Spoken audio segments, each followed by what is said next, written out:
Talk now about Ed Miliband. He is, of course, the Energy Secretary, and he's finally come to his senses and realised, well, to some degree, and realised that wind power is less reliable than expected. Guess what? The wind doesn't always blow. That is an absolutely shocking conclusion. The government has slashed forecasts for the amount of electricity it expects wind farms to generate in a blow to Ed Miliband's net zero plans. This is updated modelling, apparently, and just 7% of voters as well think Ed Miliband's net zero crusade will reduce their bills, according to the government's own poll. Well, we've been lied to. We have been lied to about this consistently by Ed Miliband, who says that our bills are going to go down by £300. That is a lie. That is not going to happen. And the 7% of people who believe that they are going to go down, are they going to be reduced in any way? Well, I have a bridge to sell you.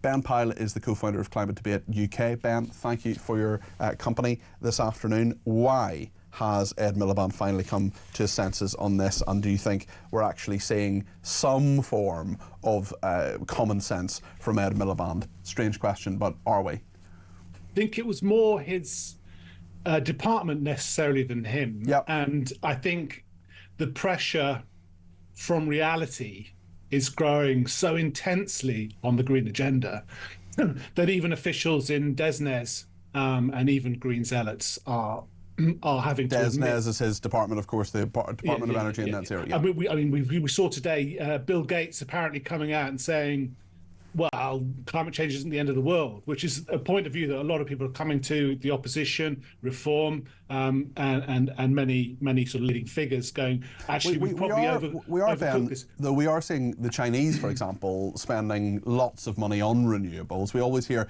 criticism of the Chinese saying, well, actually, you know, why would we go for net zero? Because they're putting some money into you know, coal-fired power stations and so on. But they are putting a lot of money into renewables development. Surely there's something in it.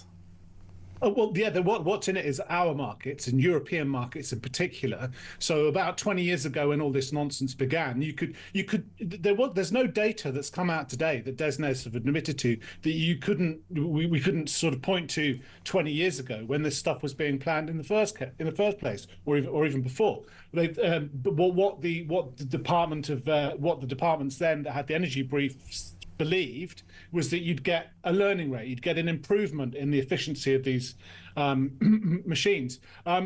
So they pushed for these policies which would increase the amount of renewable energy that retailers were obliged to sell us. And they pushed these policies really hard. And that made a market in Europe, in the EU and in the UK for Chinese manufacturers. Now it's true, you go to there's a lot of renewable energy in China, but that's two functions. First of all, there isn't as much on a per capita basis of wind power in China as there is in Britain.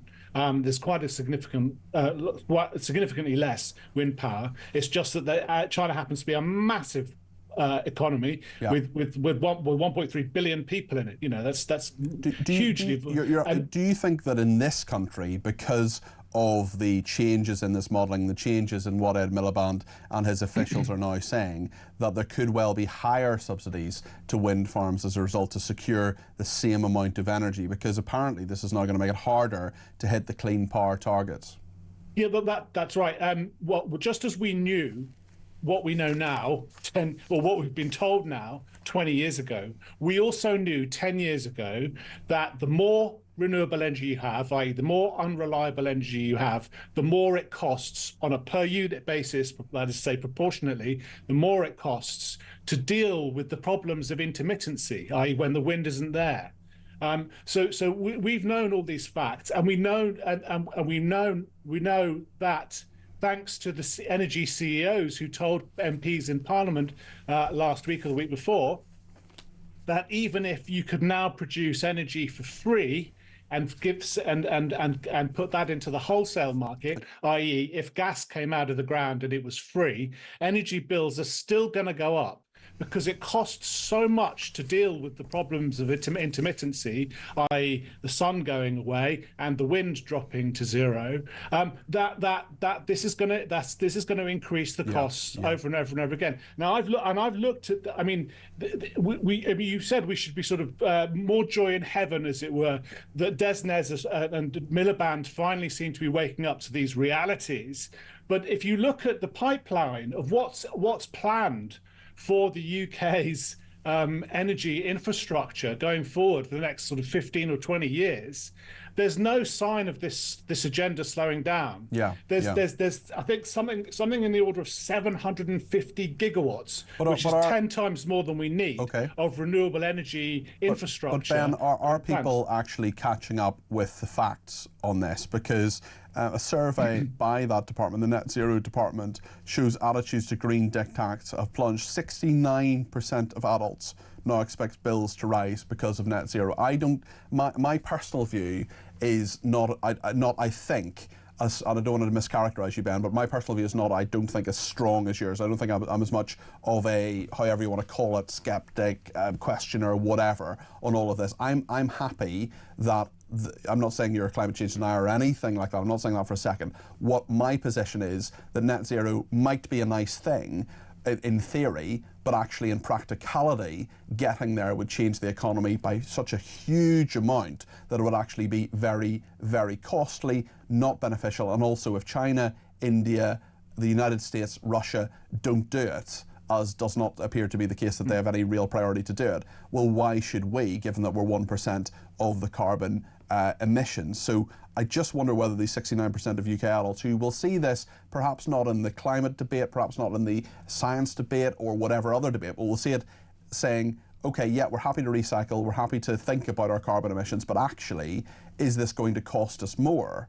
And if you bring it down to that level, which is, you know, it's the economy stupid, that's a very reasonable position to take, because they have been lied to by Ed Miliband, who said our bills were going to go down by £300 a year. They're not.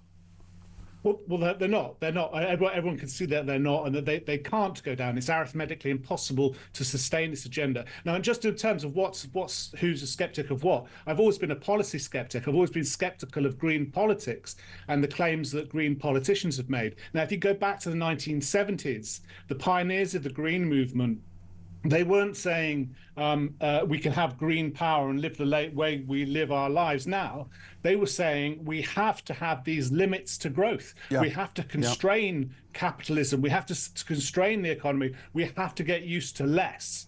And that was, and that's why the green movement failed through the 70s, 80s, 90s, and 2000s. It's only when that became a real political obstacle to the green agenda that green technocrats and green wonks, if you like, green activists, started saying that we could have economic growth. And as you pointed out at the top, that has just been a lie. That lie is 2 decades old now, and we can see the results. Ben, thank you. That's Ben Pyle there. He's the co-founder of Climate Debate UK.